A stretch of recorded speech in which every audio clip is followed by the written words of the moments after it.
شہادت جناب مسلم ابن عقیل علیہ السلام کے موقع پر یہ چھوٹی سی ان کی آٹو بایوگرافی ہے، وہ ہم آپ کو بتانا چاہتے ہیں کس طرح سے ہوئی اور کیسے ان کو قاتلان نے جناب مسلم ابن عقیل علیہ السلام کو کیسے قتل کیا۔ تو ہم شروع کرتے ہیں، بسم اللہ الرحمن الرحیم، اعوذ باللہ من الشیطان اللعین الرجیم۔ افسوس، ہزار افسوس، کربلا میں امام حسین علیہ السلام کا اصحاب باوفا کے ذریعے امتحان لیا گیا۔ بھوک سے، پیاس سے، جان و مال سے، عزت و عزہ اور اقربا سے امتحان لیا گیا۔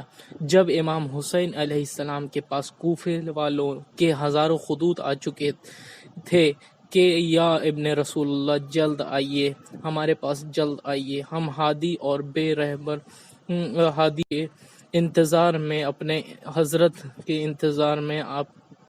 تب جناب مسلم ابن عقیل علیہ السلام کو امام حسین علیہ السلام نے اپنا جانشین بنا کے بھیجا کہ تم جاؤ اے مسلم، تم جاؤ اور دیکھو کہ کوفے والے ہمیں کتنا چاہتے ہیں۔ کوفے کا حاکم ابن عقیل علیہ السلام کو کوفے بھیجا گیا۔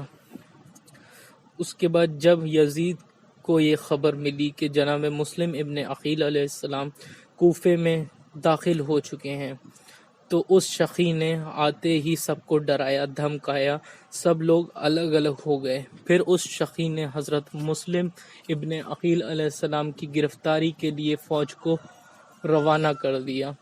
پہلے تو فوج والوں نے جنگ کی، لیکن جب فوج بہت پسپا ہونے لگی تو دھوکے سے مسلم کو گڈھے میں گرا دیا گیا۔ اس کے بعد گرفتار کر کے ابن زیاد کے پاس لائے تو مسلم ابن عقیل علیہ السلام نے اس شقی کو سلام نہیں کیا۔ کسی نے کہا تم نے امیر کو سلام کیوں نہیں کیا؟ فرمایا قسم خدا کی سوائے حسین ابن علی کے میرا کوئی امیر نہیں ہے۔ ابن زیاد نے کہا سلام کرو یا نہ کرو قتل ضرور کیے جاؤ گے۔ فرمایا خیر اتنی مہلت دے دے کہ کچھ وصیت کر لوں۔ عمر سعد قریب میں کھڑا تھا۔ حضرت مسلم نے اس سے فرمایا کہ اے پسر سعد، پہلی وصیت یہ ہے کہ میں 700 درہم کا قرضدار ہوں، میری تلوار اور زرہ کو بیچ کر ادا کر دینا۔ دوسری وصیت یہ کہ بعد میری شہادت کے لاش میری ابن زیاد سے لے کر دفن کر دینا۔ تیسری یہ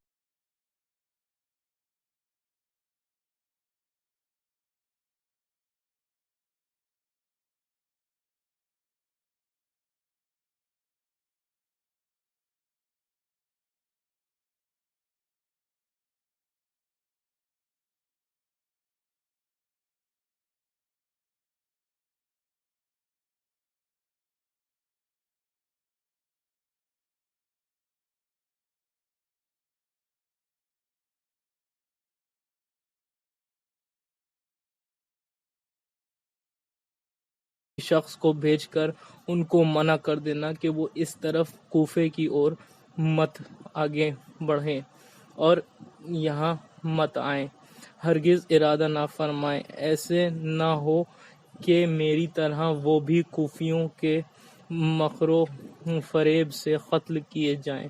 جب عمر سعد نے ابن زیاد سے یہ وصیتیں بیان کیں تو اس ملعون نے کہا کہ زرہ اور تلوار سے تو ہمیں کچھ کام نہیں، جو چاہنا وہ کرنا، اور ان کی لاش کا تمہیں اختیار ہے، لیکن حسین ابن علی علیہ السلام کے بارے میں جو کہا ہے یہ ہرگز نہ ہوگا، بلکہ ہم ان کو بھی ہر چاروں طرف سے گھیر کر مثل مسلم قتل کریں گے۔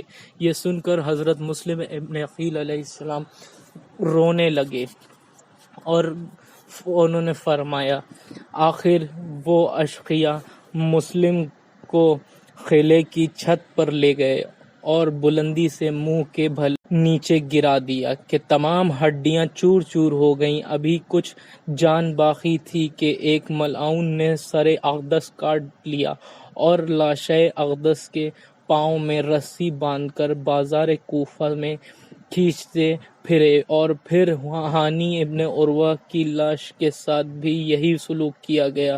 یہ کیفیت دیکھ کر قبیلہ مزہج کے لوگ، جن کی قوم سے حضرت ہانی تھے، بگڑ گئے اور کھڑے ہو گئے، اور سب نے تلوار کھینچ لی اور کہتے تھے کہ ایسا ہی کی جائے، ایک تو یہ ناحق قتل کیے گئے اور اس پر یہ زیادتی کہ ان کی لاش کے ساتھ یہ توہین کی جاتی ہے۔ آخر بنی مزہج نے بعد کچھ تو خون لاشوں کو چھین کر غسل و کفن دیا اور نماز جنازہ پڑھ کے نزدیک مسجد کوفہ دفن کیا۔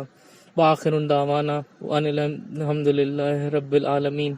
اللہم صلی علی محمد وعلی محمد، اللہم صلی علی محمد وعلی محمد۔